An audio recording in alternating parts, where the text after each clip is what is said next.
Mes chers concitoyens, nous sommes aujourd'hui le 8 août 2023 et je voudrais intervenir pour faire un peu le point sur la crise qui se déroule actuellement au Niger et au-delà du Niger dans un certain nombre de pays de l'Afrique de l'Ouest dont la majorité en nombre sont francophones, mais il y a également des pays anglophones, j'y reviendrai tout à l'heure. En gros, je ne vais pas refaire ici tout un historique sur l'histoire du Niger, de l'Afrique occidentale française. Il faut savoir quand même que la France, les troupes coloniales françaises sont arrivées dans la région aux alentours des années 1890, dans des régions qui étaient quand même quasiment désertiques, avec une population beaucoup plus faible qu'elle n'est maintenant. Les Français s'y sont installés vers 1890. Et puis en 1895, la France a créé l'Afrique occidentale française avec des colonies. Il y avait plusieurs colonies. D'ailleurs, certaines ont changé de nom. La Haute-Volta, la Sénégambie, etc. Tout ceci a modifié. Le Niger lui-même était l'une des colonies dont la configuration a évolué un petit peu au cours du temps. Ensuite, eh bien, ces colonies françaises ont fait partie donc de ce qu'on appelait l'Empire français en Afrique, dont les Français et dont la France étaient particulièrement fiers et jalouse. Et si on connaît bien l'histoire de la Seconde Guerre mondiale, il y a eu c'est très important de comprendre, parce que c'est à la fois pour la Première et la Seconde Guerre mondiale, d'abord l'apport des troupes coloniales d'Afrique pour suppléer, pour aider les troupes françaises lors du premier conflit mondial, la Première Guerre mondiale, mais aussi lors du second conflit. Et puis, évidemment, lors du second conflit, la possession de l'Empire était quelque chose de considéré comme très très important. Voilà.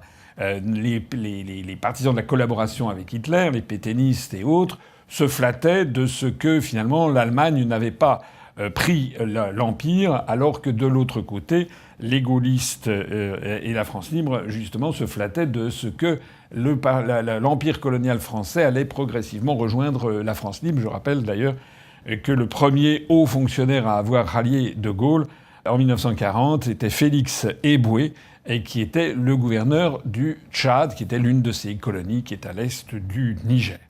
On arrive après la Seconde Guerre mondiale, c'est le début, le moment des décolonisations, et le Niger devient un pays indépendant en 1958. Alors c'est pour dire quand même que la présence française administrante, je ne dis pas que la France est partie en 1958, bien entendu, on va voir dans quelques instants, mais en tant que puissance étatique administrante, puissance coloniale, ça n'a pas duré finalement si longtemps que cela, de 1890 à 1958, c'est-à-dire environ 68 ans.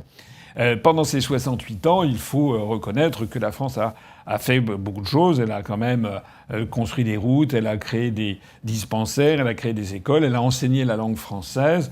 Et c'est d'ailleurs un des fleurons de la France d'aujourd'hui. C'est la francophonie qui maintenant est de plus en plus située en Afrique. Vous savez ou vous ne savez pas que la langue française est en plein essor, notamment et surtout grâce à l'Afrique. Il y a un an ou deux ou trois, le Kinshasa, donc là on n'est pas dans l'Afrique occidentale, ni d'ailleurs dans l'Afrique équatoriale française, ça faisait partie du Congo belge, mais Kinshasa est devenu, il y a un an ou deux, la ville francophone la plus importante du monde en population devant Paris. Voilà. Et on sait que la langue française se développe beaucoup actuellement, justement grâce à ces anciennes colonies d'Afrique. Alors, la France devrait veiller avec un soin très jaloux à avoir les meilleures relations possibles avec ces pays, à tous les égards, puisque nous sommes liés par l'histoire, par la langue, par les flux commerciaux, par les flux d'étudiants, par les échanges touristiques, par les échanges familiaux. Il y a quand même eu des liens et des familles métissées qui se sont créées avec un certain nombre de ces pays.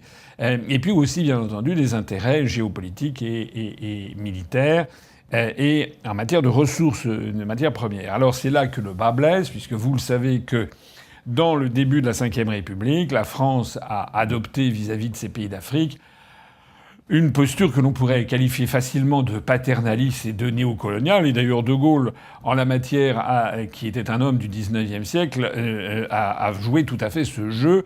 Il voulait en fait faire de ces pays d'Afrique, de ces anciennes colonies, l'équivalent de ce que les Britanniques faisaient avec le Commonwealth britannique, c'est-à-dire tout en donnant les indépendances à ces pays, essayer quand même de conserver le maximum d'influence. Il avait d'ailleurs créé, dans la constitution de la Ve République, une communauté, c'était la communauté justement, qui faisait partie, je crois que c'était le titre 15 de notre constitution, ça a été supprimé par Nicolas Sarkozy tardivement de la Constitution. C'était donc la communauté qui s'était réunie. Il y avait un Sénat de la communauté. Bon, les années 60 ont été celles à la fois des indépendances, mais aussi du néocolonialisme et aussi de l'imposition, si l'on peut dire, ou plus exactement du maintien d'une monnaie qui s'appelle le franc CFA, qui a été dans un premier temps quand même un moyen pour assurer le départ de ces pays qui manquaient quand même d'infrastructures étatiques, qui n'avaient pas de banque centrale, etc. Donc il ne faut pas avoir, je pense, un regard trop négatif sur le départ du CFA, mais petit à petit, avec les années venant, eh bien, de plus en plus d'Africains ont considéré que le franc CFA désormais était devenu une espèce de prison. Et vous le savez, j'ai déjà eu l'occasion de le dire maintes fois, parce que nous avons beaucoup d'amis africains qui suivent ce que je dis. Personnellement, je considère que de la même façon que la France doit sortir de l'euro pour retrouver une monnaie nationale, parce qu'une monnaie nationale, c'est une souveraineté, les deux sont indissociables. De la même façon, il faudra bien un jour ou l'autre que les pays du franc CFA sortent du franc CFA et développent leur propre monnaie. Je permets d'ailleurs au passage de préciser que l'entrée dans l'euro a été une catastrophe supplémentaire, puisqu'en fait, le franc CFA, qui a un lien fixe qui avait un lien fixe avec le franc, a désormais un lien fixe avec l'euro. Sauf que l'euro, avant, c'était le franc qui dépendait de l'économie française. Maintenant, c'est l'euro qui dépend notamment de l'économie allemande. Ce qui signifie que le franc CFA a un taux de change extérieur qui pénalise gravement les pays d'Afrique. Et puis, donc, à tous égards, est un relent, est un reste de colonialisme qu'il faudra bien à un moment ou à un autre effacer. Et j'avais précisé dans mon programme que nous devrions accompagner les pays qui le souhaitent pour mettre sur pied leur propre monnaie nationale pour acquérir une vraie et pleine indépendance. Ce que je pense, c'est que c'était Gorbatchev qui avait eu cette parole terrible lorsqu'il avait assisté à l'effondrement du camp socialiste et notamment lorsqu'il avait fait un voyage en Allemagne de l'Est pour sceller l'effondrement du régime est-allemand. Il avait dit qu'on a toujours tort d'être en retard sur l'histoire. Et là, la France est en train d'être en retard sur l'histoire. La France n'a pas compris que le monde a beaucoup évolué depuis maintenant les années 60. Et donc nous sommes, 60 ans après, rattrapés par le temps. Alors c'est quoi le temps ? Le temps, c'est que nous avons affaire à des populations qui ont énormément bougé, qui se sont énormément développées. On a désormais des populations qui sont considérables, et notamment dans ce qui a été créé en 1975, qui est la communauté des États d'Afrique de l'Ouest, dont on parle beaucoup ces jours-ci, donc la CEDEAO, dont le siège est à Abuja, la capitale du Nigeria.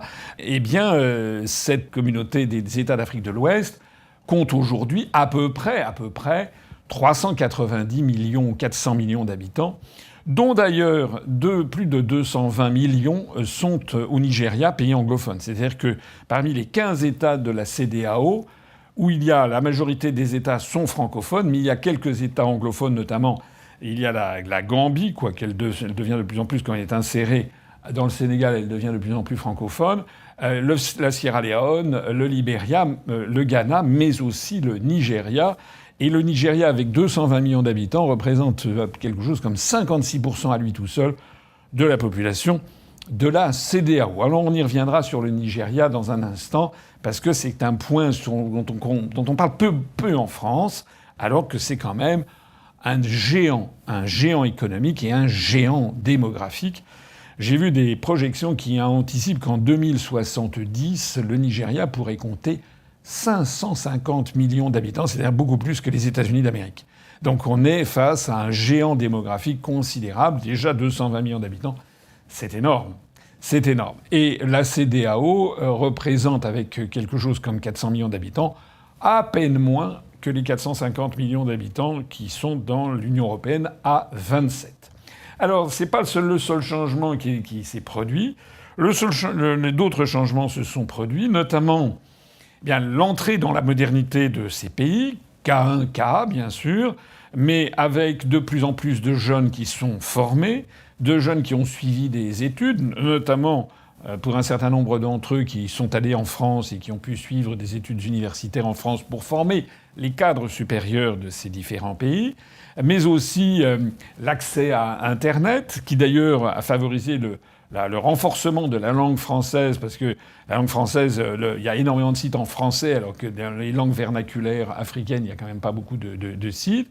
Et donc la jeunesse africaine, elle s'est branchée, en fait, sur le reste du monde. Et en se branchant sur le reste du monde, en suivant Internet, en ayant de la famille en France, notamment, je parle pour les pays d'Afrique francophone, en regardant sur Internet, je sais que par exemple mes vidéos sont très regardées, j'en suis très très content d'ailleurs, elles sont très regardées par des populations, des peuples, des jeunes et des moins jeunes d'ailleurs, situés au Maghreb ou situés en Afrique francophone. Eh bien, ils se sont aussi emparés de nos raisonnements politiques. Et on ne peut plus faire comme si ces pays étaient des pays dans un état d'inconscience politique. Non. Au contraire, les Africains sont, je ne dis pas en sens général, même s'il y a évidemment énormément de différences entre les pays, les Africains sont globalement très avertis de ce qui se passe en France.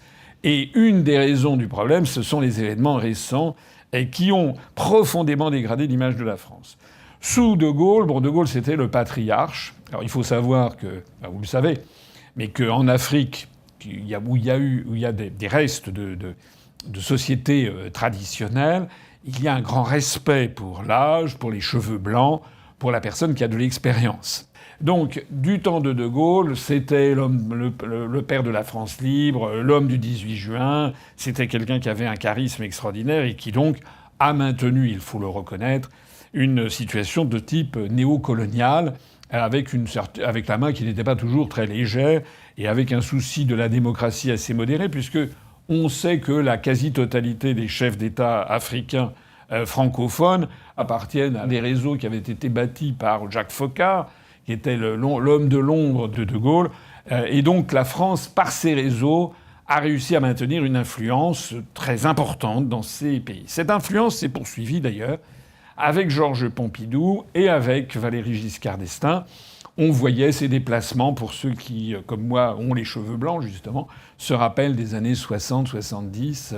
On voyait les chefs d'État français se déplacer, accorder des libéralités, remettre des dettes, etc., et être accueillis par des foules en liesse, avec, en fait, des chefs d'État qui étaient dans la main de la France. Les choses ont commencé à changer un peu avec François Mitterrand, qui est arrivé justement venant de la gauche avec un programme qui consistait à essayer de remettre en cause ce que l'on commençait à appeler la France-Afrique. Il a fait un certain nombre de choses dans cette direction, mais la réelle politique, c'est-à-dire des intérêts financiers très importants, avec certains grands groupes travaillant dans le commerce, dans l'import-export avec les pays d'Afrique, mais aussi les intérêts d'un certain nombre d'entreprises, particulièrement dans le domaine militaire, pour la vente d'armements, mais aussi sur des matières premières très importantes, notamment évidemment l'uranium auquel tout le monde pense, puisque le Niger est l'un des principaux producteurs mondiaux d'uranium. Je crois qu'il est le 5e. D'ailleurs, son influence a diminué, mais enfin c'était quelque chose d'important. L'uranium est évidemment important pour la France, à la fois pour son programme de centrale nucléaire qui s'est développé beaucoup sous la présidence de Giscard, et puis aussi, bien sûr, pour les bombes thermonucléaires françaises de notre armement militaire. La période de Mitterrand a quand même commencé à changer les données du problème. On a quand même commencé à voir arriver des critiques plus libres formulées contre la tutelle de la France. Et puis alors, c'est poursuivi avec Chirac. Chirac, c'était quand même encore un gaulliste, il connaissait tout le monde. Et c'était l'inverse, c'était vrai d'ailleurs. Je me rappelle d'avoir un jour rencontré l'ancien président, enfin le président défunt du Gabon, Omar Bongo, qui nous avait reçus. J'étais avec le ministre de l'Industrie et du Commerce extérieur dans le cabinet duquel j'étais, Gérard Longuet. Il nous avait reçus. Il était dans une suite à l'hôtel de Crillon sur la place de la Concorde, donc une suite absolument magnifique. C'était un homme assez petit, mais qui était vraiment extrêmement vif, très intelligent. Et surtout, ce qui m'avait énormément frappé, c'est qu'il était déjà assez âgé. J'avais dû le rencontrer en 1994 à peu près. Omar Bongo en fait, connaissait toute la politique française et il appelait, par exemple, Chirac, il l'appelait pas Jaco, etc. Enfin, c'était incroyable. Il connaissait en fait tous les responsables politiques français avec lesquels il avait une espèce de lien, un petit peu d'amitié. Et même comme c'était lui le senior, c'était lui le patriarche, il avait même une certaine influence sur les dirigeants français. C'est pour ça qu'il faut se garder aussi de schémas trop préconçus. Il y avait une réelle chaleur, une réelle complicité avec ça. Je ne dis pas que ça se retrouvait d'ailleurs forcément au niveau des peuples. Ça, c'est une autre histoire. Mais il y a quelque chose qui s'est passé ensuite. C'est après le départ de Chirac, c'est un peu la fin. C'est la fin de la France d'avant. Voilà. C'est-à-dire qu'avec le départ de Chirac, on voit arriver à l'Élysée, avec Sarkozy, puis Hollande, puis Macron, des présidents de la République qui en fait sont formellement élus par les Français, mais en réalité sont élus par une présélection médiatique et en fait par l'oligarchie. Voilà. C'est-à-dire qu'on a une oligarchie euro-atlantiste avec des milliardaires, dans la main pour l'essentiel des intérêts géopolitiques américains, et qui donc force le peuple français à élire un président de la République qui ne défend plus les intérêts des Français, mais qui défend les intérêts géopolitiques américains, avec des conséquences considérables. C'est qu'à partir du moment où les peuples africains sont comme le peuple français, ils sont pas bêtes.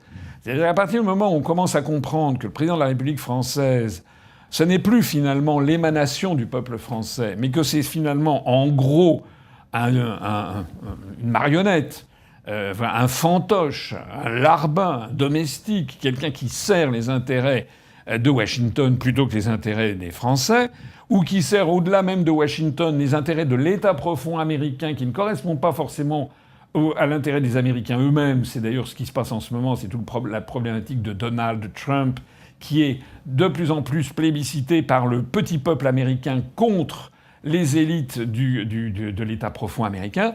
Eh bien, le respect, l'admiration, le sentiment d'obéissance que l'on devait, eh bien, s'est effrité.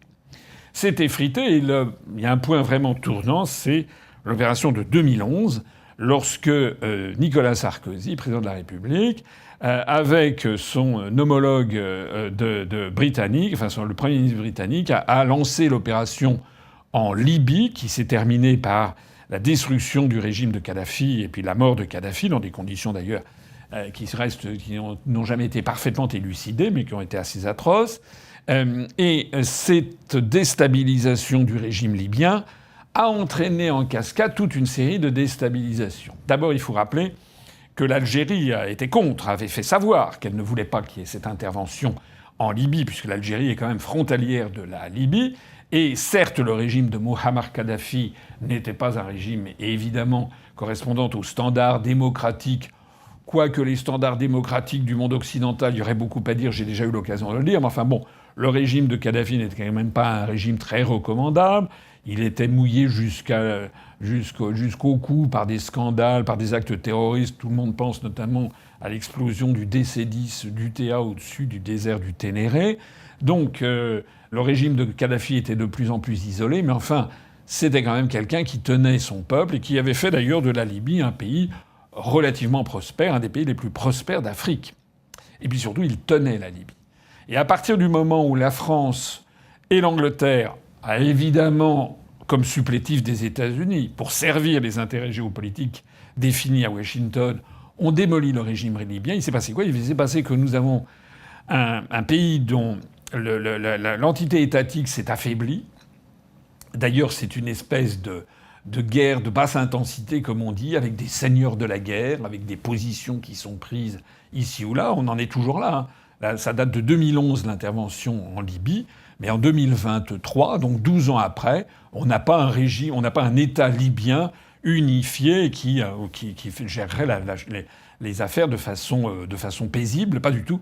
C'est un foyer de purulence. Or, ce foyer de purulence a ensuite débordé et a déstabilisé les pays avoisinants, c'est-à-dire justement les pays du Sahel, notamment le Mali, qui a basculé avec l'apparition de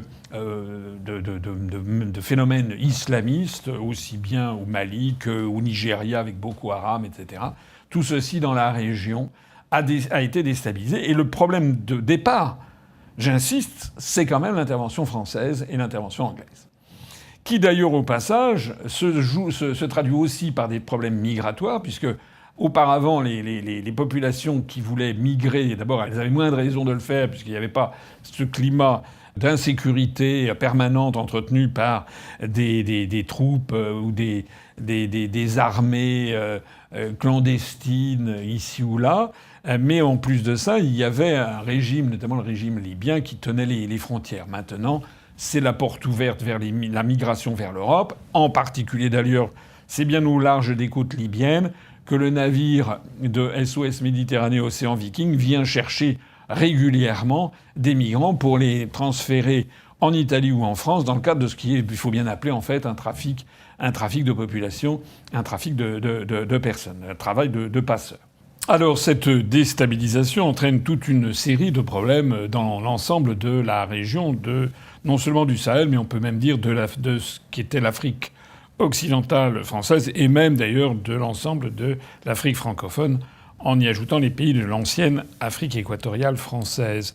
Alors je voudrais notamment signaler que tout ceci découle d'une succession de nullités au niveau de chef de l'État français. Ça commence avec Nicolas Sarkozy, qui était sans doute le plus malin des trois, enfin plus malin que les deux qui ont suivi, mais c'est quand même à cause de lui qu'est apparue cette déstabilisation générale avec la participation à la déstabilisation du régime de Kadhafi, donc à la destruction du régime libyen. Donc le fait générateur, c'est celui-ci. Ensuite, on a eu François Hollande qui est, comme on dit, un minus abens, c'est-à-dire vraiment quelqu'un. Je me posais la question d'ailleurs l'autre jour, je me disais finalement qu'est-ce qui reste de la présidence Hollande. Franchement, il ne reste pas grand-chose, si ce n'est que les attentats qu'il a subis, enfin que les Français ont subis d'ailleurs justement. Il y a eu ça, il y a eu la loi El Khomri qui a été un désastre. Il y a eu le mariage gay qu'a apporté Madame Taubira, mais Madame Taubira ensuite, elle a failli présenter sa démission au sujet justement de la volonté de Hollande de retirer la double nationalité aux terroristes quand on découvrait que des terroristes qui avaient pu participer aux attentats pouvaient être de nationalité française. Et puis sinon, ce qui reste de François Hollande, c'est le toutou de Merkel. C'est le fait qu'il a signé avec Merkel les accords de Minsk qu'il n'a pas respectés. C'est la malheureuse affaire des Mistral minables avec la Russie. Et puis c'est tout. Alors c'est lui qui est allé au Mali pour lancer l'opération Barkhane. Et lorsqu'il est allé là-bas, il avait dit que c'était la journée la plus importante de toute sa carrière politique. En fait, ça a été assez fâcheux d'ailleurs de faire ça, d'envoyer nos militaires. Il y a eu quand même plusieurs dizaines de militaires français qui ont perdu la vie dans cette opération Barkhane, soutenue par une partie de la population, désavouée par une autre, mais dans des conditions qui n'étaient quand même pas très claires, avec d'ailleurs un soutien extrêmement modéré de l'Union européenne en faveur de la France, et puis en fait avec des militaires qui ne savaient pas très bien ce qu'ils faisaient là, avec un ennemi qui était qui apparaissait de façon fugace, qui disparaissait dans les sables, c'est le cas de le dire. Et donc tout ceci a mené... Alors j'ai déjà eu l'occasion d'en parler. Je rappelle d'ailleurs qu'à l'élection présidentielle de 2017, comme à celle de 2022, mais enfin en 2017 j'ai été candidat, j'avais justement proposé que l'on arrête la présence française au Mali, qu'on rapatrie les soldats français, parce que c'est perçu sur place par un certain nombre de personnes de Maliens, c'est pareil dans les autres États, comme une présence néocoloniale intolérable, et pour essayer de réparer des pots que la France a elle-même cassés avec la déstabilisation. Alors après l'exit de Hollande, qui est terminé, vous vous rappelez, sur ce feu d'artifice, avec ce livre minable, « Un président ne devrait pas dire ça », honnêtement, je faisais partie des Français qui pensaient qu'on avait vu le pire que ce qu'on pouvait avoir. Eh ben non. On a eu Macron. Macron qui nous a fait encore dégringoler de quelques dizaines de marches l'escalier vers l'infamie et la destruction du pays. Macron qui est arrivé avec ses airs gourmets de danseur mondain, une espèce de narcisse complètement irresponsable. Alors il faut savoir que Macron, sa personnalité déjà ne passe pas bien, même pas du tout en fait, en Afrique. Pour toute une série de raisons. La première, c'est que c'est un petit gommeux de 38 ans qui est arrivé là, dans un continent où on apprécie et on vénère et on respecte l'âge, la sagesse, les sages, la personne âgée, la personne qui a les cheveux blancs. On n'apprécie pas des gamins. Je rappelle quand même que dans l'Afrique, il y a des chefs d'État très âgés, notamment en Afrique francophone.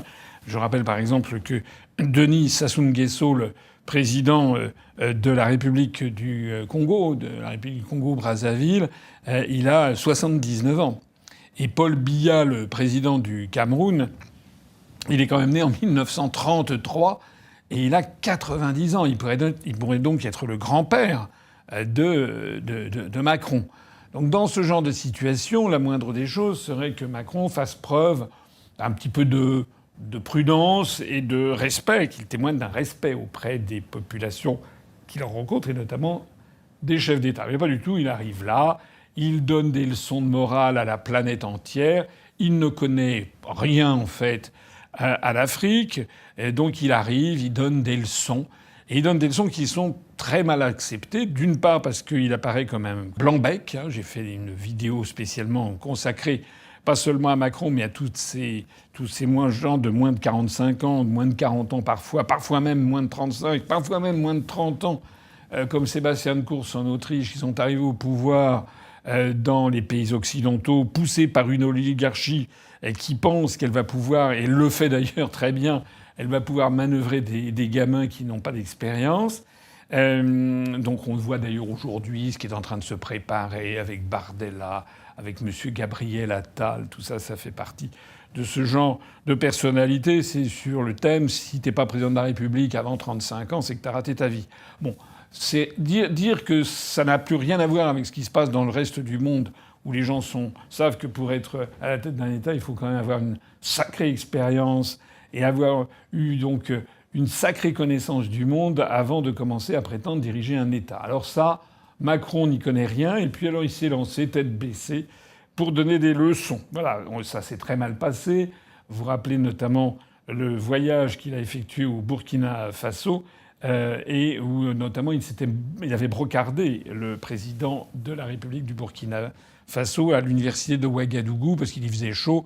À un moment, le président Roch Kaboré, à l'époque, sort de la salle et il dit devant l'assistance, il est parti réparer la clim. C'est honteux. Bien entendu, jamais Macron n'aurait osé dire, s'il avait été aux États-Unis en parlant de Joseph Biden, il n'aurait jamais osé dire « Non mais regardez-moi ce vieux clampin, c'est un vieux schnock, il est gâteux ». Pourtant, il y aurait eu matière à le dire d'ailleurs. Mais évidemment, Macron fait partie de ces gens qui sont extraordinairement, comment dirais-je, larbins vis-à-vis des plus puissants que lui et très méprisants vis-à-vis des gens qui le sont moins. Alors, cette phrase de Macron à l'université de Ouagadougou, il est parti réparer la clim, eh bien, on n'a pas fini de la payer. Bon, après ça, il est allé voir la République démocratique du Congo, Kinshasa, où là, il s'est fait remettre à sa place d'une façon extraordinaire par le président Tshisekedi, qui lui a dit son fait. Macron, semble-t-il, a été un peu perdu de se rendre compte que en dehors de la France, où il y a les médias qui sont là pour lui serrer les pompes, plus évidemment son petit entourage courtisan.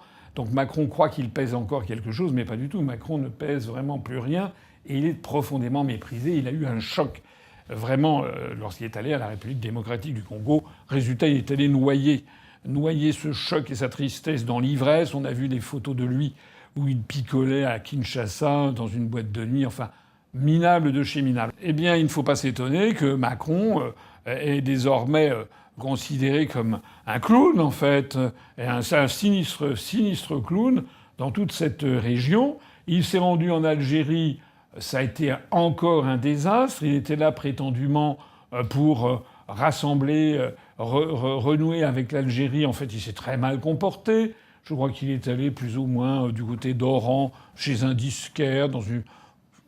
Enfin, c'était... Non, enfin, quand on est le chef d'un État, a fortiori le président de la République française, les personnalités extérieures, les chefs d'État étrangers ou les gouvernements étrangers dans l'ensemble du monde s'attendent à voir arriver quelqu'un qui a de la dignité, quelqu'un qui raisonne bien, qui connaît ses dossiers, qui est posé, qui est pondéré. Ils s'attendent pas à voir arriver quelqu'un qui est un adepte des boîtes de nuit, qui picole et qui raconte que des conneries. Enfin, c'est une évidence. Le résultat, c'est que l'Algérie elle-même, depuis ce voyage de Macron, l'Algérie ne cesse que de nous tailler des croupières. Le président Tebboune, à l'occasion d'ailleurs de l'affaire du Niger, a tenu des propos beaucoup plus pondérés et intelligents que ceux de Macron, en disant qu'il fallait calmer le jeu, qu'il fallait laisser la place à la démocratie, à la diplomatie, au débat, etc. Tout en condamnant le coup d'État, il a dit aussi qu'il fallait pas monter sur ses grands chevaux et lancer une intervention militaire. On a eu également l'Algérie qui a fait sa demande officielle pour entrer dans les BRICS, qui se rapproche considérablement de la Russie, qui augmente considérablement son budget militaire et qui, de surcroît, a signifié que si il y avait une intervention militaire de la CEDEAO au Niger, eh bien, elle se mettrait du côté du Niger et qu'elle n'accepterait pas ça. Voilà. Donc, voilà où on en est dans cette situation. Voilà. Alors, cerise sur le gâteau, Macron, très à la mode, voulant être dans la foulée des États frères, hein, comme on disait, du temps de l'URSS. Macron, les États d'Europe sont dans le sillage des États-Unis d'Amérique, ou plus exactement du Parti démocrate américain, de la woke culture, LGBT culture, etc.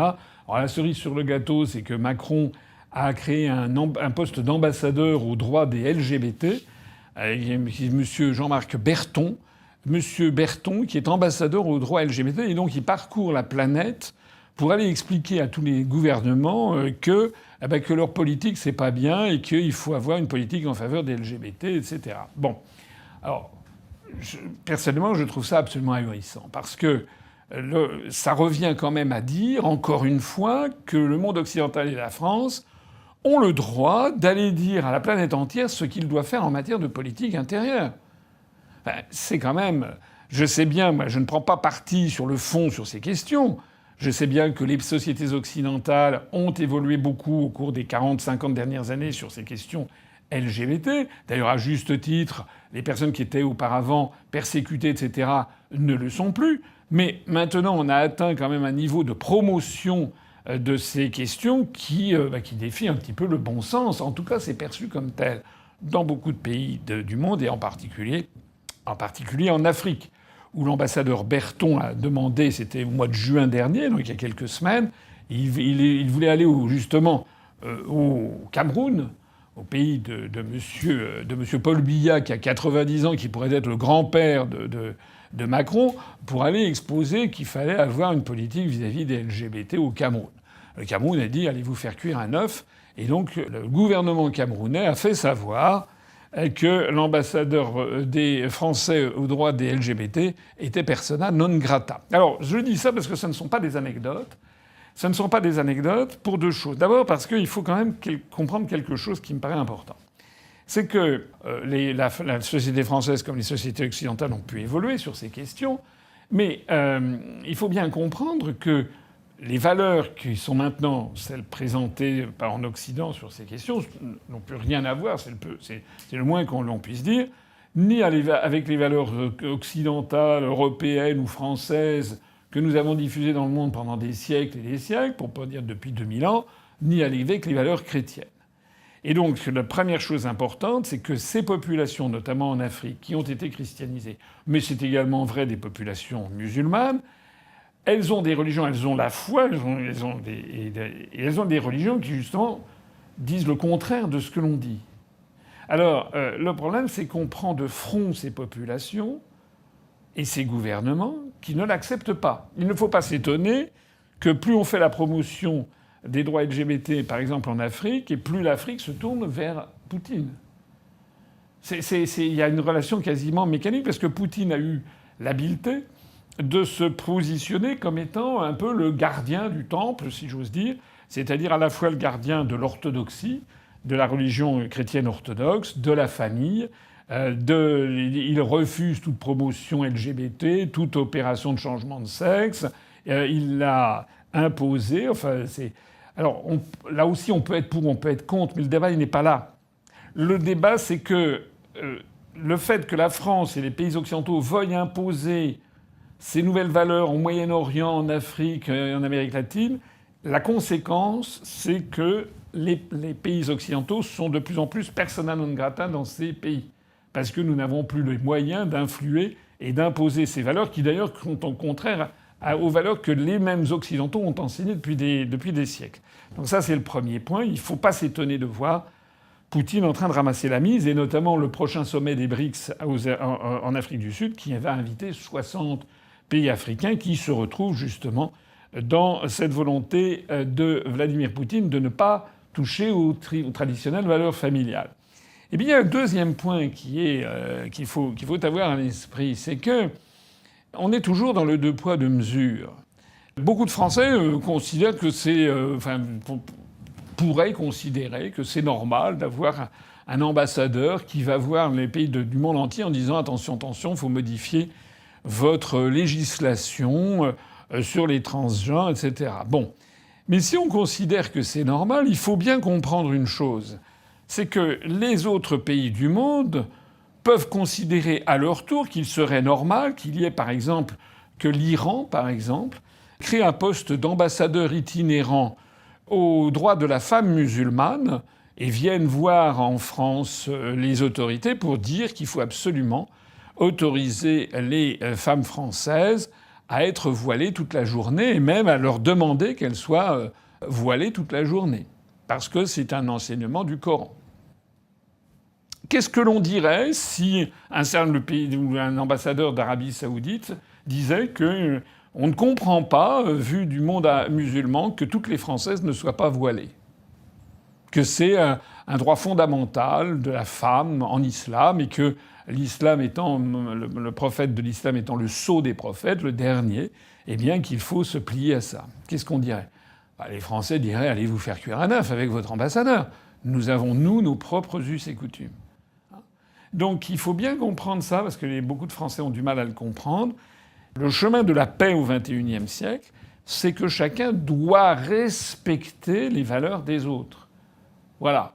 Et donc, de la même façon que nous n'accepterions pas de voir des pays musulmans nous envoyer des ambassadeurs pour nous expliquer qu'il faut que la France et que les Français arrêtent de boire de l'alcool ou de manger du porc, eh bien, de la même façon, il faut comprendre qu'il y a un certain nombre de pays du monde qui considèrent qu'on n'a pas à aller leur dire ce qu'il faut faire en matière LGBT, en matière de théorie du genre, en matière même au-delà, en matière de démocratie, en matière de choix économiques, etc. Il faut bien comprendre ça.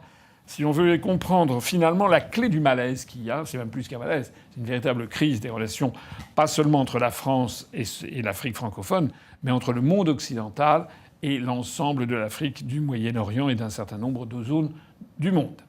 Ça compte pour beaucoup dans les évolutions. Ça n'est pas la seule raison. C'est aussi le sentiment que les populations d'Afrique ont d'avoir été pillées, d'avoir été exploitées. C'est un sentiment qui est en partie fondé sur des réalités, en partie aussi fondé sur des exagérations, mais c'est un sentiment qui existe. Et il y aurait des choses considérables à modifier qui n'ont pas été faites. Alors Macron est allé donner des leçons de morale, et puis de toute façon, ça ne passe plus. Il s'est rendu, le dernier voyage qu'il avait fait en Afrique a été peut-être la cerise sur le gâteau du désastre. C'était, rappelez-vous, notamment, il est passé au Congo-Brazzaville, il y a passé 3-4 heures, donc ça ne se fait pas. Quand on est un chef d'État, qu'on va dans un pays étranger, on passe pas 3-4 heures dans le cadre d'une tournée. Ça veut dire, écoutez, je passe en coup de vent, bon voilà, il faut que je fasse un discours, je coche une case et je m'en vais. Non, ça témoigne d'un mépris, ça témoigne d'une indifférence complète aux gens. Lorsqu'on fait un déplacement officiel, en tout cas si moi j'avais été président de la République et si je faisais des déplacements officiels, je consacrerais le temps qu'il convient. D'abord, je multiplierais pas autant de voyages, et puis surtout, je les centrerais sur des pays les plus importants pour la France, et puis je consacrerais du temps à mes hôtes, voilà, pour montrer l'intérêt que je leur porte. Et en plus de ça, il se trouve que je leur porte de l'intérêt, parce qu'on voit bien que Macron n'y porte aucun intérêt. C'est un guignol, en fait. Voilà. Il faut lâcher le mot, c'est un clown, devenu un guignol. Alors, il ne faut pas s'étonner que ce désastre ambulant qui est le président de la République française porte une responsabilité écrasante dans le cours des événements. Le cours des événements, c'est quoi? Eh bien, c'est que les chefs d'État qui ont été placés, alors il y a des élections. Enfin bon, c'est comme en France, c'est-à-dire que les élections sont orientées. Les chefs d'État qui ont été poussés par la France et les États-Unis d'Amérique, qui sont de plus en plus présents d'ailleurs dans cette zone, ces chefs d'État ont perdu une partie de la confiance de la population. On a donc eu une succession, d'ailleurs au mois d'août, septembre, et puis juillet en dernier, c'est en général l'été, pendant l'été austral, qu'il y a des coups d'État. Donc il y a eu une série de coups d'État au Mali le 18-19 août 2020, qui a vu partir le président Keïta, suivi d'un autre coup d'État en mars 2021, puis le 5 septembre 2021, coup d'État en Guinée, le 30 septembre 2022, le coup d'État au Burkina Faso, et puis, il y a quelques semaines, donc, le 27 juillet 2023, coup d'État au Niger. Donc tout ceci donne le sentiment de ce qu'on appelle la théorie des dominos, dont on avait beaucoup parlé en 1975 au moment de l'effondrement de l'Indochine ex-française, et où on avait vu successivement en quelques semaines le Cambodge tomber aux mains des Khmers rouges, puis le Sud-Vietnam tomber aux mains du Viet Cong, puis le Laos basculer à son tour dans le communisme quelques semaines après, on a l'impression que c'est un petit peu la même chose qui se produit. Alors évidemment, les conséquences pour la France sont quand même très importantes. D'abord pour tous les intérêts que nous y avons, y compris d'ailleurs la présence de Français, de nationaux français qui sont sur place, mais aussi pour la géopolitique planétaire de la France, son image dans le monde. Il faut également, tout le monde l'a vu dans les médias, on voit que beaucoup de ces manifestants sont d'ailleurs souvent des jeunes, et beaucoup de ces manifestants brandissent des drapeaux russes et en appellent à Vladimir Poutine. Alors ça veut dire quoi? Ça veut dire que... Alors le rôle de la Russie n'est pas parfaitement clair. Il est certain que la Russie a agi de façon à déstabiliser la présence de la France. C'est d'ailleurs de bonne guerre, il faut le reconnaître, puisque la France est devenu un parti quasiment belligérant en Ukraine contre la Russie, alors que ce sujet ne nous concerne pas, il est évident que la Russie, avec le stratège qui est à la tête de la Russie avec Poutine, il a fait une stratégie de jeu de go ou de jeu d'échecs, c'est-à-dire d'ouvrir un deuxième front. Donc on sait qu'il y a la milice Wagner qui est présente dans ces pays du Sahel et qui jette de l'huile sur le feu sur le sentiment anti-français qui s'est répandu comme traînée de poudre. Alors, est-ce que dans le cas particulier du Niger, il y a eu la main de Moscou? Ça n'est pas certain, parce qu'en ce moment, les populations sont dans un tel état d'ébullition anti-français et aussi anti-américain et pro-russe, que, à la limite, la Russie n'a pas grand-chose à faire, sinon que de récolter les fruits d'une politique très habile qui a consisté justement à jeter de l'huile sur le feu et à apparaître aux yeux du monde, je le disais tout à l'heure, sur toute une série de valeurs, comme étant le pays qui va aider les Africains et qui ne va pas les exploiter comme peuvent faire les Occidentaux. Il faut savoir que la Russie ne part pas de zéro. Avant la Russie, il y avait l'URSS. Or, pendant toute la période coloniale, l'URSS avait quand même aidé les mouvements de libération nationale. On se le rappelle notamment, par exemple, dans les colonies portugaises, en Angola ou Mozambique, mais aussi en Afrique du Sud, le soutien à l'ANC de Mandela. Donc il y avait un soutien traditionnel de l'Union soviétique aux mouvements progressistes qu'il y avait en Afrique et anticoloniaux. Donc la Russie de Poutine a bénéficié de cette espèce d'image portée de l'URSS pour apparaître comme étant justement le pays qui va les débarrasser, et notamment dans le cadre des BRICS, puisque je rappelle aussi que le mouvement des BRICS qui s'est développé attire aussi un certain nombre de pays d'Afrique, ne serait-ce que parce qu'il y a l'Afrique du Sud qui en fait partie. Mais dans le prochain sommet des BRICS, où Macron avait demandé à être invité et où il ne l'a pas été, je renvoie à une vidéo précédente, l'Afrique du Sud, en revanche, a invité au sommet des BRICS qui va se tenir dans son pays, a invité une 60aine de pays d'Afrique. Alors, qu'est-ce qu'on fait maintenant? D'abord, il faut rappeler que lorsqu'il y a eu ce coup d'État qui s'est passé le 27 juillet à Niamey, au Niger, c'est insensé, en fait, que la France n'ait pas vu le coup venir. Voilà. Tout le monde sait bien qu'il y a actuellement des régimes assez fragiles en Afrique, notamment le Sénégal. Le Niger était sur la liste. Voilà. Maintenant, les langues se délient. Et donc, si la France avait voulu garder à tout prix le président Bazoum, Mohamed Bazoum, qui est l'actuel président légitimement élu du Niger, proche de la France aurait dû envoyer renforcer sa garde civile, sa protection. Alors, ça n'a pas été fait. Le coup d'État a eu lieu. Et Macron, comme d'habitude, quand il fait une bêtise, c'est-à-dire tout le temps, ça n'est jamais de sa faute. C'est-à-dire qu'il renvoie ça sur les autres. Et l'Élysée a fait savoir, c'est quand même incroyable, c'est du jamais vu dans l'histoire de la République. Normalement, tout ça doit rester absolument confidentiel, mais pas du tout. L'Élysée a fait savoir par l'intermédiaire du Canard enchaîné que tout était de la faute de la DGSE, la Direction générale des services extérieurs, c'est-à-dire les services de renseignement français, qui n'auraient pas fait leur boulot et qui n'auraient pas prévenu Macron en temps utile de ce que le président Mohamed Bazoum du Niger risquait d'être renversé par un coup d'État.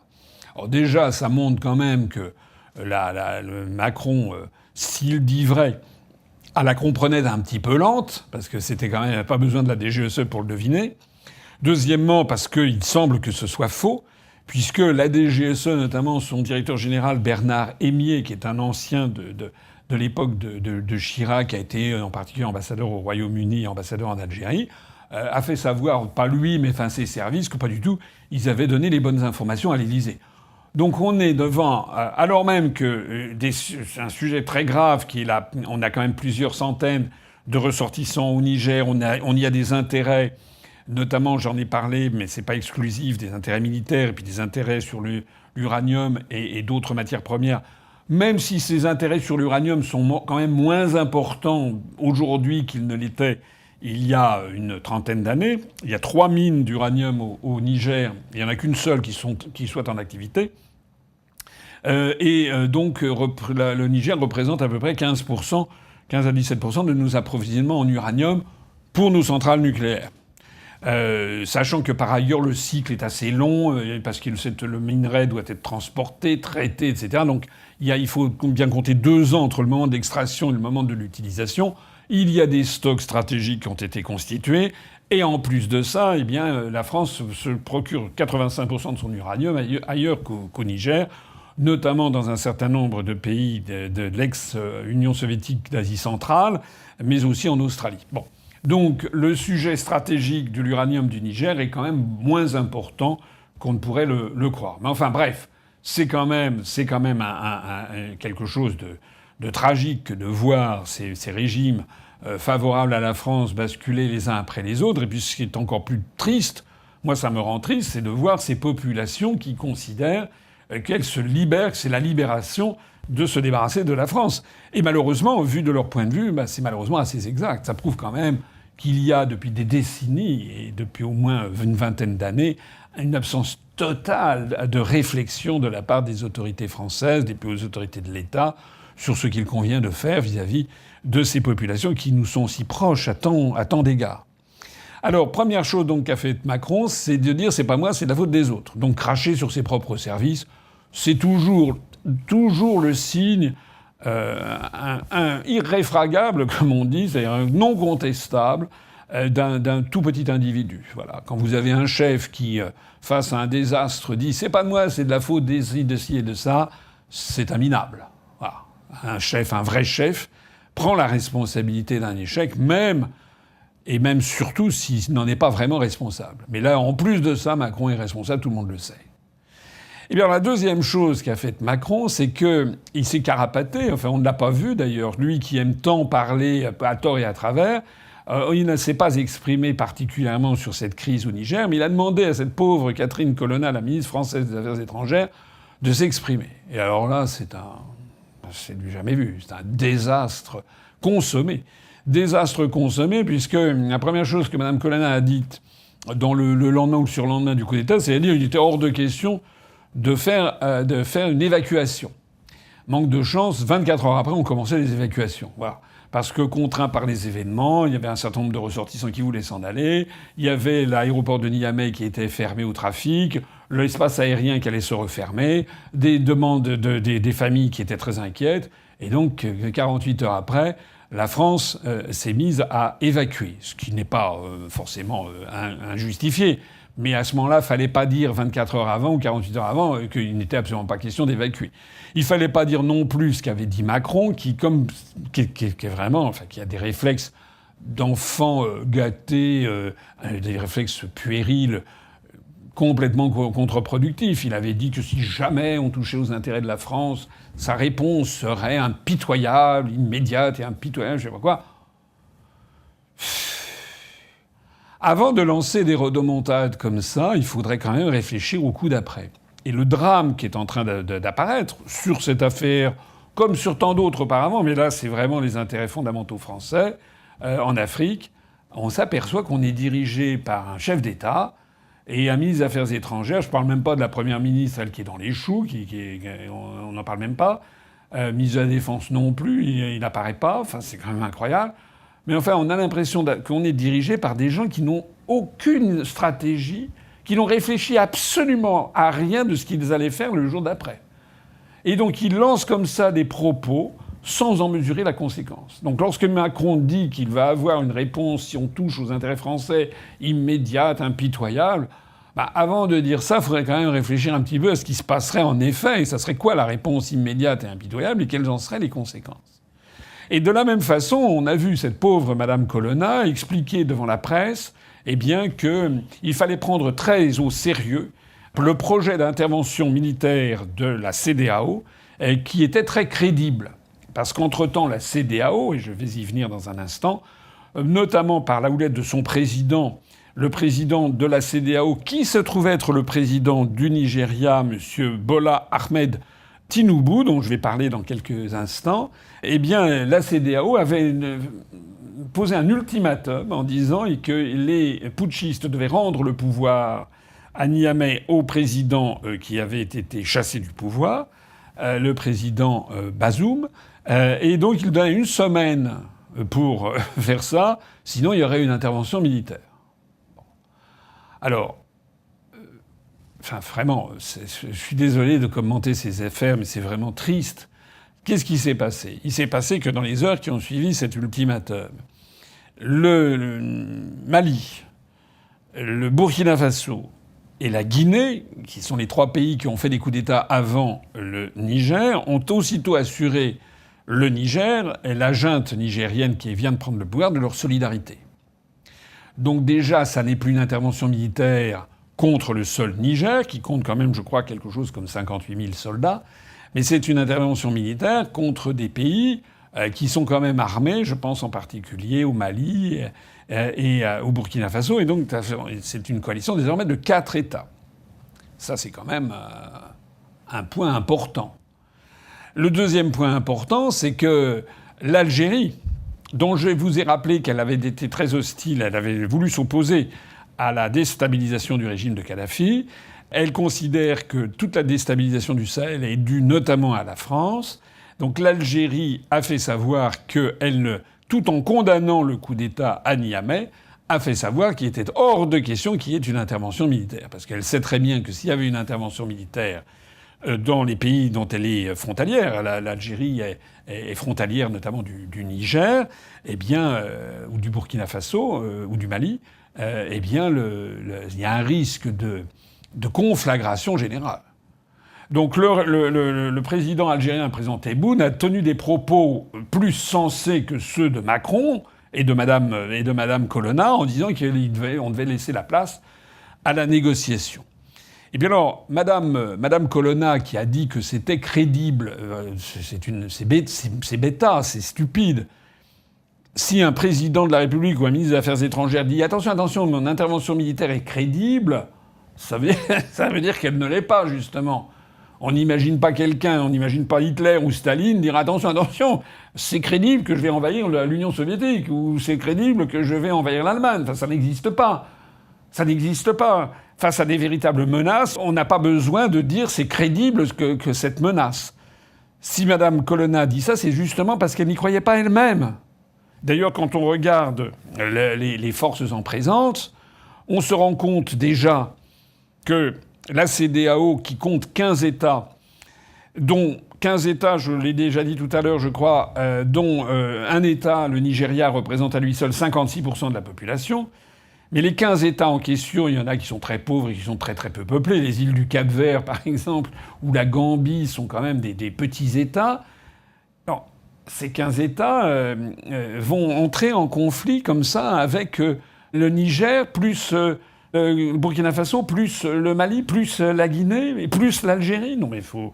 Et cerise sur le gâteau, n'oublions pas qu'il y a quand même les milices Wagner et la Russie derrière.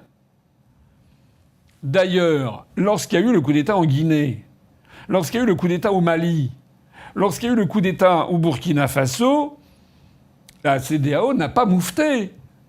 Depuis la CEDEAO a été créée en 1975. Depuis 1991, elle faisait genre, comme disent les jeunes aujourd'hui, elle faisait genre en disant qu'elle était là pour faire respecter les valeurs démocratiques et qu'elle ne tolérerait plus le moindre coup d'État. Donc elle interviendrait militairement.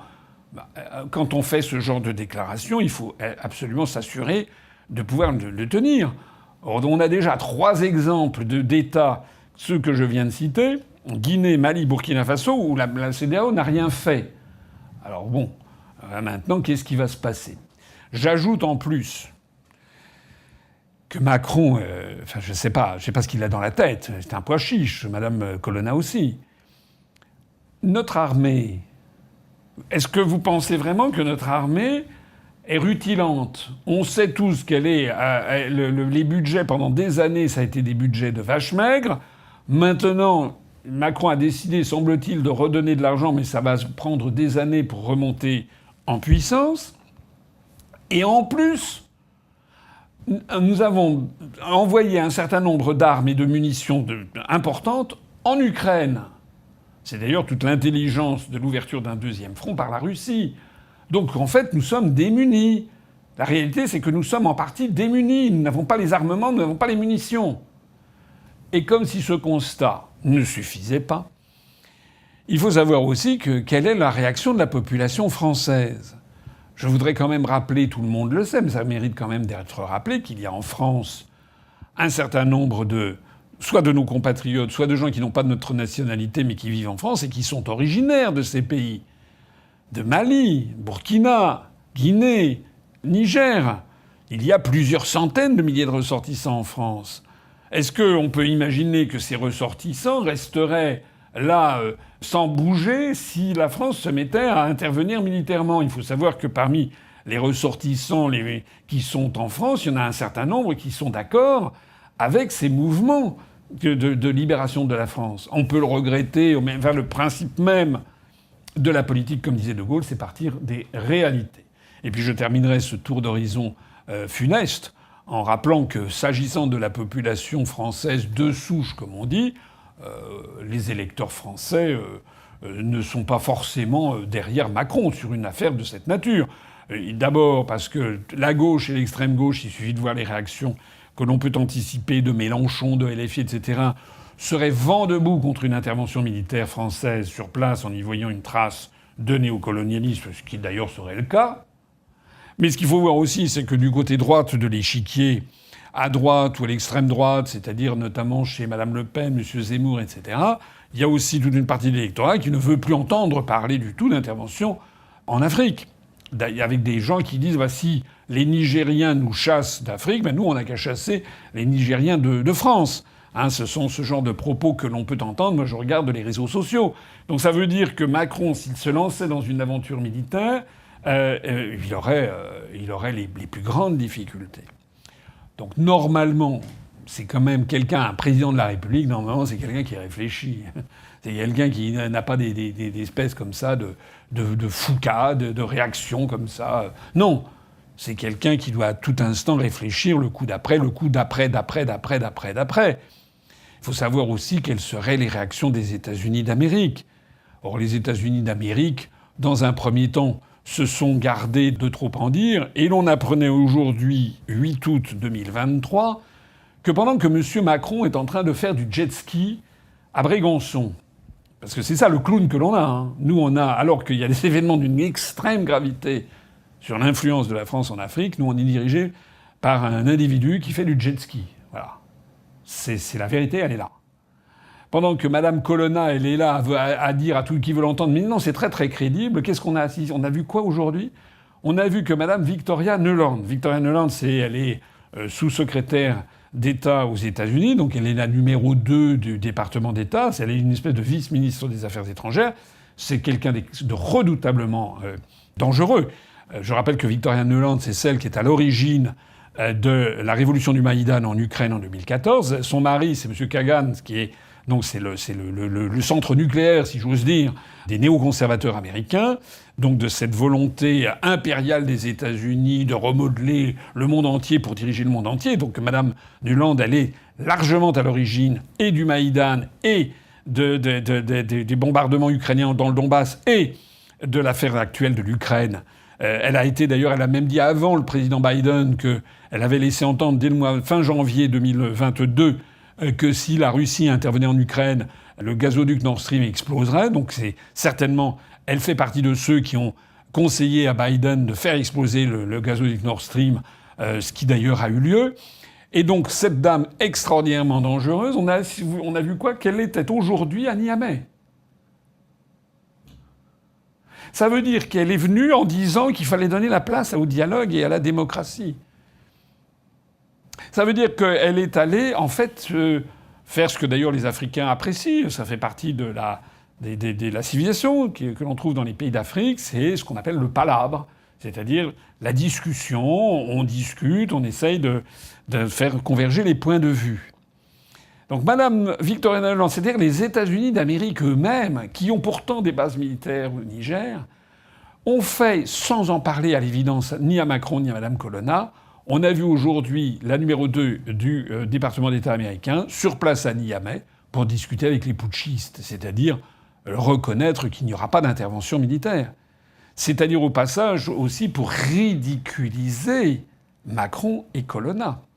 Parce que ce qu'il faut bien comprendre aussi, c'est que nos chers amis américains, évidemment, ne sont pas forcément ravis de voir la Russie gagner des points dans le Sahel, dans tous ces pays jadis sous influence quasi exclusive française. Mais ça leur déplaît. Mais ce qui leur plaît quand même, c'est de voir l'effondrement de la France. Puisque les États-Unis ne cessent que d'essayer de s'immiscer et de prendre la part et d'essayer de dominer cette Afrique de l'Ouest. Voilà la réalité de la situation. On est donc devant un drame, en fait. C'est que la France est dirigée par des branquignoles. Et je ne connais pas enfin, il faut remonter loin dans l'histoire de France pour découvrir de telles erreurs, tellement continuelles, sur tellement de sujets en matière de politique extérieure. C'est quasiment du sabotage, ou alors c'est d'une imbécilité crasse. Voilà. Ça rappelle quand même furieusement, j'ai fait un tweet là-dessus, moi ça me rappelle furieusement ce qui s'est passé pendant la guerre de 7 ans, et notamment les années 1755, 57, 1760, où la France avait pris pied dans le sud de l'Inde. La France s'était taillée un empire. Les Indes françaises, c'était quelque chose de tout à fait considérable, notamment avec l'appui du sultan de Mysore, donc dans le sud, l'extrême sud de l'Inde, l'extrême sud-ouest. La France, avec Duplex, était très présente en Inde. On aurait pu avoir peut-être à l'époque, une époque de colonisation, l'époque du XVIIIe siècle, l'Inde qui devint française et donc le monde indien devenant francophone. Je ne sais pas si vous vous rendez compte, si la francophonie s'enrichissait, aujourd'hui l'Inde est devenue le pays le plus peuplé du monde, a dépassé la Chine. L'Inde est désormais à compte 1,4 milliard d'habitants. Imaginez que l'Inde soit devenue française pendant quelques centaines d'années, enfin disons de 1780 ou 1760 jusqu'à 1948, comme c'est devenu britannique, eh bien on aurait la langue française, par exemple, l'influence de la France serait considérable. Et qu'est-ce qui s'est passé à cette époque ? Eh bien, il s'est passé que Duplex, qui avait bâti cet empire pour le compte de la France, a été disgracié, tombé en disgrâce. Bailly, qui était son associé, enfin son adjoint, qui connaissait très très bien les mœurs du pays, qui avait étudié en profondeur comment raisonnaient les hindous, comment ça se passait dans le sud, les populations tamoules, etc., qui connaissaient leur sujet, eh bien, ont été balayés parce qu'il y avait eu un caprice de la Pompadour. La Pompadour avait fait son caprice. Et donc la Pompadour avait poussé le fameux Lalit Ollendal. Je dis fameux parce qu'il a été rendu célèbre par Voltaire, qui était actionnaire de la Compagnie des Indes orientales. On oublie au passage souvent ce point. Ce Lalit Ollendal, qui en fait était d'origine irlandaise, qui était anti-anglais, mais c'était quasiment la seule qualité qu'on pouvait lui trouver. C'était un soldat assez dynamique, très anti-anglais, donc il voulait se battre pour la France, mais qui ne comprenait rien à l'Inde. Il n'avait pas fait cet effort d'acculturation, de compréhension du peuple donc il traitait les hindous comme des sauvages. Le résultat, c'est que ça a été un désastre consommé par la perte, la défaite finale au siège de Pondichéry en 1760. Bon, après, il y a eu un traité de paix, la France a gardé quelques miettes, les comptoirs, notamment Pondichéry, jusqu'en 1954 d'ailleurs, mais la France a été évincée, a perdu tout son empire des Indes. Voilà. Et moi, ce que je crains beaucoup, c'est que on a quasiment les mêmes ingrédients, hein, c'est-à-dire des phénomènes de courtisanerie. Macron, qui est totalement incompétent maintenant, c'est un clown, tout le monde l'a compris dans le monde entier. Il est tellement incompétent qu'il aime à se faire entourer de gens incompétents. Rien de pire pour ce genre de personnage que d'être entouré par des ministres qui seraient beaucoup plus compétents que lui. Donc il se fait entourer par des gens qui sont très très sous-calibrés par rapport aux besoins, et donc ça mène au désastre actuel. Alors ce désastre, quelle forme il peut prendre ? Eh bien, il peut prendre malheureusement le départ de la France, enfin son évacuation, son éclipse. Son éclipse est au profit de qui ? Alors ça peut être au profit de la Russie, bien sûr, mais les populations d'Afrique doivent aussi faire leur expérience de la Russie, hein, parce qu'on verra aussi comment ça se passera. L'expérience n'est pas toujours concluante, c'est le moins qu'on puisse dire. Des pays qui ont eu affaire à travailler avec Moscou, notamment du temps de l'Union soviétique. Mais il ne faut pas oublier un autre État qui est quand même très présent, ce sont les États-Unis d'Amérique. Parce que le simple fait que Mme Victoria Nuland, la numéro 2 du département d'État américain, se soit rendue à Niamey, le Niger, c'était considéré, jusque dans les années 2000, c'était considéré comme vraiment la chasse gardée de la France. Le simple fait que la vice-ministre des Affaires étrangères américaine soit allée au Niger et que la France, pendant ce temps-là, est complètement dépassée, ça montre quoi ? Ça montre que les États-Unis ont une stratégie impériale dans la région.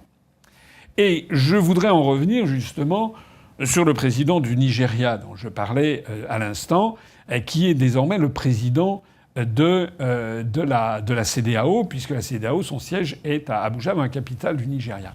Alors le président du Nigeria, qui est un homme qui a déjà un certain âge, enfin qui a 71 ans, le président Bola Ahmed Tinubu, il a une longue carrière politique au Nigeria. Il a notamment été le gouverneur de l'État de Lagos. Lagos est la principale ville du Nigeria. C'était d'ailleurs la capitale avant qu'elle ne soit transférée dans le centre du pays à Abuja.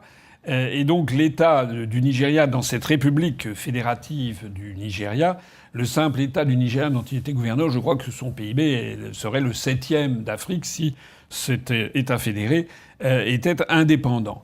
Alors ce monsieur prend la pose actuellement du leader de la démocratie. Voilà, on voit, regardez, là vous voyez un extrait de la presse française avec RFI qui montre que le président du Nigeria se veut le grand défenseur de la démocratie.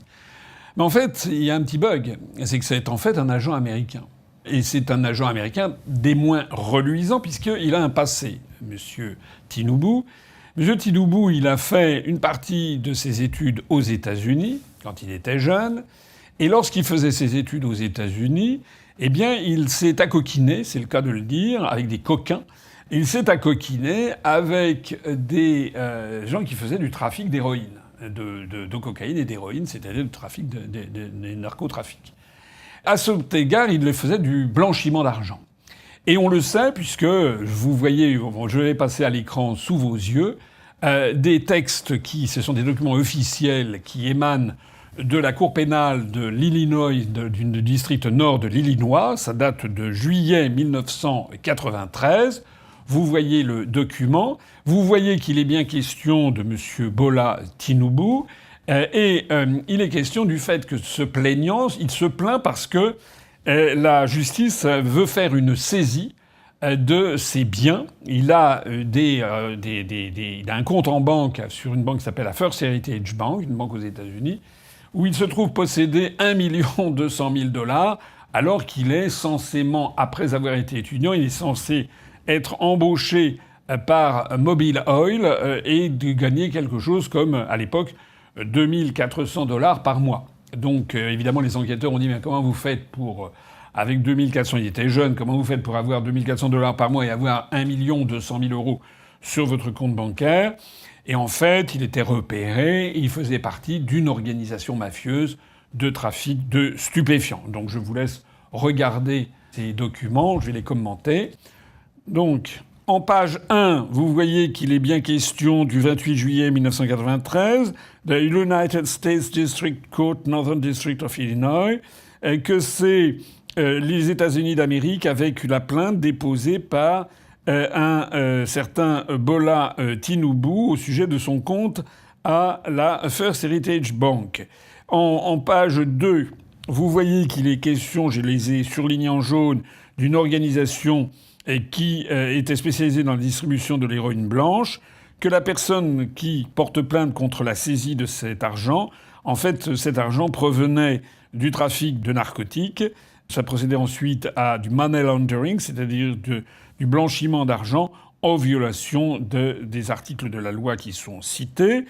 Donc, the different funds are therefore forfeitable to the United States. Ça veut dire que dans ces conditions, les fonds détenus par le plaignant, eh bien, sont saisissables. Forfeitable, ça veut dire saisissables, peuvent être confisqués par les États-Unis. C'est d'ailleurs la conclusion de la page 3. La Cour juge que les fonds du plaignant doivent être saisis pour le compte des États-Unis d'Amérique et doivent être utilisés conformément à la loi. Voilà. Alors donc nous avons en fait quelqu'un qui était un passeur de drogue et qui faisait du blanchiment d'argent à partir du trafic d'héroïne. Donc ça tombait sous le coup de la loi. Alors, ce qui est extraordinaire, c'est de voir que ce monsieur qui est né en 1953, je crois, en 93, il avait donc une quarantaine d'années. Donc il était dans une situation, c'est le moins que l'on puisse dire, avec des comptes saisis pour trafic d'héroïne et poursuivis par la justice américaine.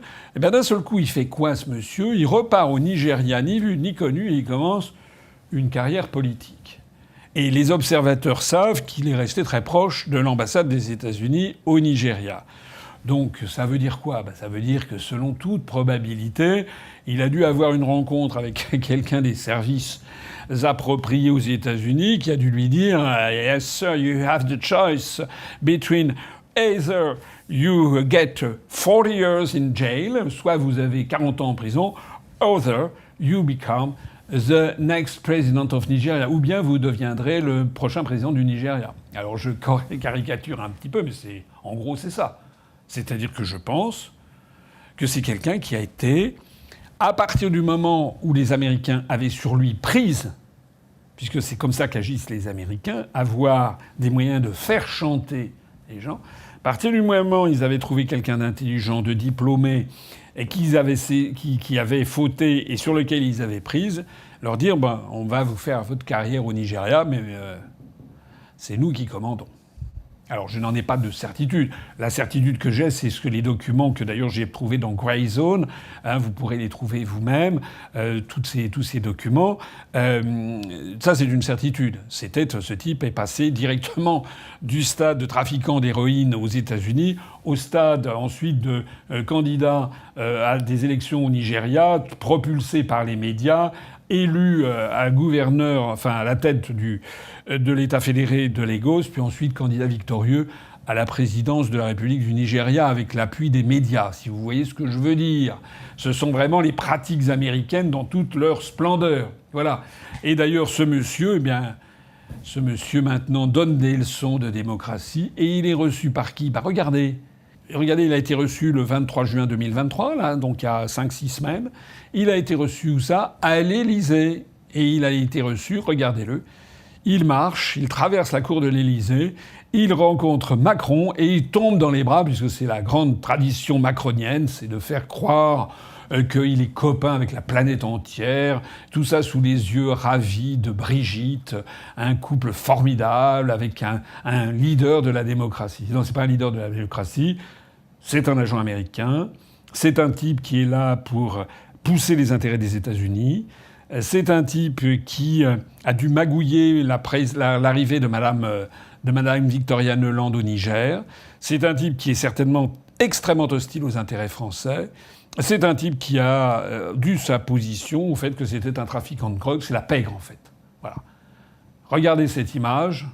Macron serre dans les bras l'essence même de la pègre et de la mafia installée par l'État profond américain contre les intérêts de la France. Voilà où nous sommes tombés. Et je terminerai cette vidéo un petit peu longue, mais vous savez que j'ai à cœur d'apporter le maximum d'informations à la fois à mes compatriotes, mais au monde entier qui veut bien regarder mes vidéos.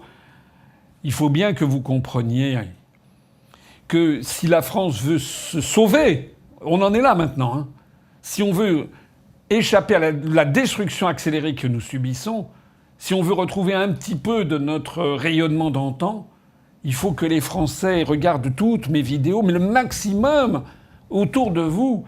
Elles sont un petit peu longues, mais elles sont intéressantes. Il y a plein d'informations que vous n'aurez jamais ailleurs. Et surtout, il faut que vous compreniez à quel point il faut élire quelqu'un qui connaît les dossiers. Les Français se sont fait embobiner par les détenteurs des médias qui leur ont fait élire quelqu'un qui est tenu par les États-Unis d'Amérique. Il faut que les Français comprennent que les pseudo-opposants qu'on leur présente, Madame Le Pen, Monsieur Bardella, Monsieur Zemmour, jamais ne diront un mot de ce que je dis là. Ils ont les jetons, ils ont trop peur. Ils ont trop peur de dire ce que c'est que la réalité des rapports internationaux. Ils ont trop peur de montrer qui est la puissance qui est en train de nous détruire en Afrique de l'Ouest comme ailleurs. Parce que derrière, ce sont d'une part les Russes, c'est vrai, mais bien plus encore les États-Unis d'Amérique qui ont tissé leur toile. Qu'est-ce qu'ils attendent? Ils ne diront rien. D'ailleurs, ils ne connaissent rien. Est-ce que vous croyez que M. Bardella connaît quoi que ce soit, ce que je viens de vous dire? Il faut donc que les Français se ressaisissent et se disent que pour les élections européennes et pour toutes les élections à venir, d'abord, ils iront voter. C'est pas vrai qu'ils sont tous pareils, les responsables politiques. Je suis différent.